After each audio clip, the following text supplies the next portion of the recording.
خبير الميكانيك مقدم لكم من طرف ميكانو المغرب وأفريقيا. السلام عليكم خوتي الحريفية.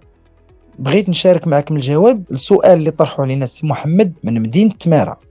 السؤال تيقول: عندي واحد السيارة إنجليزية الصنع 2018 الموتور ديالها 2 لتر مازوت، تيطلعوا لي 3 ديفوات في لاباري دياغنوستيك اللي تيتعلقوا بسيركوي دو كوموند دو بريسيون دويل، الكابتور دو بريسيون دويل والكابتور دو بارتيكول. خويا محمد، بالنسبة للديفويات اللي عندهم علاقة بلا بريسيون دويل، فعادة خاصك تقلب النيفو د الزيت، شوف واش كاين الفويت، فيريفي لا بريسيون ديال الزيت اللي خاص تكون ما بين 4 و 6 بار، ويقد يكون المشكل غير من الفلتر الزيت يكون كولماطي.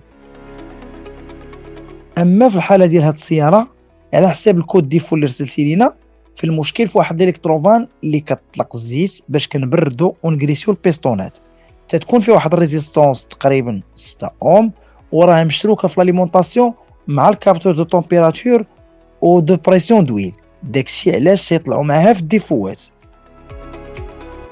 بالنسبه للديفو الثاني اللي عندك اخي الكريم، اللي هو الكابتور دو بارتيكول، فعاده خاصك تشوف لي فالور ريال، تنيطوي الفلتر بارتيكول وتعاود تشوف لي فالور ريال. الا ما تبدلوش راه المشكل في الكابتور دو بارتيكول اللي خاصك تبدلو، وراه تيطيح اون بان بزاف في هاد السياره اللي عندك في المحل. كنتم مع خبير الميكانيك قدم لكم من طرف ميكانو المغرب وأفريقيا.